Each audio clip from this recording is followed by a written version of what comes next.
Harley Cameron and Anna Jay may be the best tag team in wrestling today, but one of the greatest tag team wrestlers of all time did not like their match on Dynamite. Welcome back, guys, to Fog Wrestling. And Bully Ray's not happy. He's not happy with the women's hardcore match that we've seen on Dynamite. He's not happy with Harley Cameron supposedly getting busted open. He's not happy with Anna Jay having, I don't know, more padding in her ass than he had in his stomach during his fat days as Bully Ray. But he watched the match. He wasn't impressed. Bang! Bang! Oh man, she's busted open. Now, Bully Ray wasn't happy. He wasn't happy that Harley Cameron got busted open. He wasn't happy that they were doing so many spots. He wasn't happy that they were using furniture because apparently they're not experts at using furniture. And he says that nobody is going to remember the match. But it turns out that apparently Harley Cameron wasn't even injured and that they were using fake blood. Now, Brian Alvarez has come out and says that Harley's facial bleeding was not real and it was designed to set up an angle to take her off of TV. She's responded to this. She said, well, shit. I guess proving Brian Alvarez right here. I just don't understand what Bully Ray's fucking problem is. Let's say you do get a hardcore match and somebody... Let's say somebody does get legit a bloody nose. I mean, so what? Professional fucking wrestling, Bully Ray. They get bloody noses and other injuries in normal matches. I just think a lot of guys, man, like... It's not just ECW guys, but...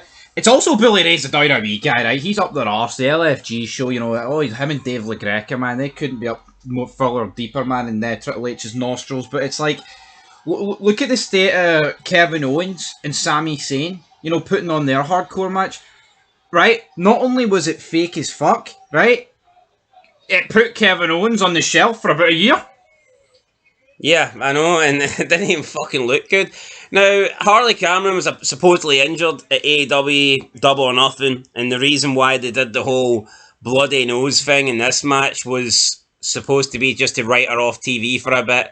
But, I mean, apparently the blood wasn't even real, fake blood, so who knows what the injury at Double or Nothing was. It was a work, brother. But the injury that we had on Dynamite, like, wasn't even legit. And that's what Bully Ray had to say about criticising the match. So he said, quote, after it was all over, you know, it fell short. Harley got busted open. The finish was completely missed. I'd be like, girls, E for effort. Great job putting so much thought into it. Cut it in half. Take 50% of all the stuff that you want to do and get rid of it. Because it's too fucking much. Nobody's going to remember it. None of yous are experts at using furniture. None of you are experts at swinging chairs. I want to know when these four women were ever able to practice their use of using weapons. I don't know what makes anybody think that they're just going to show up on a Wednesday night or Saturday night and be proficient in this stuff and make it look good. It's on the producer and the agents to protect the talent from themselves. I would be asking Anna Jay, Anna, let me see you swing a chair. Penelope, let me see you do this. Harley became so gun-shy from getting busted open that when she was sitting on top of Megan's shoulders, she was completely folded over because she didn't want to get hit on the face again, thus creating absolutely no target for Penelope Ford to hit. So it looked really, really, really bad. It's a producer's job to make sure that the women are positive, that they can execute live on TV. I don't give a rat's ass what you can do in practice. You have to be able to practice it on television. End of quote. Right, so Bully Ray just seems to be bashing this, I think, purely because it's AEW and it's not WWE. He's going over it with a fine-tooth, comb. I mean, look at the state. Fine-tooth comb. That's the one we got there in the end. But seriously, it's like, I mean, he's nitpicking every little single maneuver. Right, he's saying that Harley Cameron was gun-shy because of her busted open injury. Well, according to Brian Alvarez, she wasn't actually busted open. And when you look at the spot, I mean, it seems like she protects her face with her hands. So that would kind of, I think, suggest that it was fake blood or whatever. But either way, I don't think you can really blame Harley Cameron for that spot. Penelope Ford it was a shite attempt. But it was a shite attempt. I don't think it was Harley Cameron's fault. We called it, man. We reviewed it, right? Was the match sloppy? Of course it was. You'd be lying to suggest it wasn't, right? But look at the state of the women's triple threat on SmackDown. Naomi trying to roll over Nia Jax's fat ass. You know, no weapons, they didn't do that correctly. Which so was Bully Ray going to comment on that and say, well, you forget the furniture, you guys shouldn't be wrestling because you can't even do a simple roll up. Yeah, but it's like he's saying take 50% of the stuff and get rid of it. It's too much. No one's going to remember. When was the last time anything in wrestling was memorable, by the way? No, but I disagree. I remember a lot of Dudley matches where they just pretty much used weapon spots and hardcore spots and didn't really rely on much psychology. Yeah. I mean, let's be honest. I mean, pretty much ECW was all about swinging chairs and putting people through tables. Yeah. Well, it was, but... I mean, a lot of their TNA matches was hardcore matches. When I think of the Dudleys, the matches I remember the most for the Dudleys are matches involving weapons, where there was like loads of weapon spots. And there's nothing wrong with that. See the normal tag team matches. I can't really recall many of them. He's saying nothing's memorable, right? See, at the past week of professional wrestling, this match is the one that I remember. Yeah. So out of all the matches that we've seen on television, this is probably the one that stands out the most. Yep. And I think it was just entertaining to see an actual hardcore match. With blood. Fake or not, here, I'm a fan of them using fake blood over real blood. Yeah, I don't want someone to get busted open on purpose just so we can get a bit of blood in the match. I mean, if the only way we get to see blood's fake blood, then great. I don't think anyone should necessarily have to get busted open. Like, I don't expect anyone to and fucking anyone bleed. that's got a problem with fake blood, well, we all thought it was real. I just think it's weird he would have an issue with this, but then have nothing bad to say about Kevin Owens and Sami Zayn when they're supposed to have like this really hardcore match and they're using barbed wire, like, and there's not even like a millimeter of blood. Yeah, like I would like to hear what he said about that. We didn't say shit about it. Exactly. So I just think this is more nitpicking for Bully Ray, and honestly, I thought the match was alright. Was it a bit botchy? Aye, but I mean, that's because, let's be honest, man, the people in it aren't fucking great. No, they're not. But like we say, it was memorable. Hardcore matches are easy to remember. You know a match that was fucking good? That I think people remember?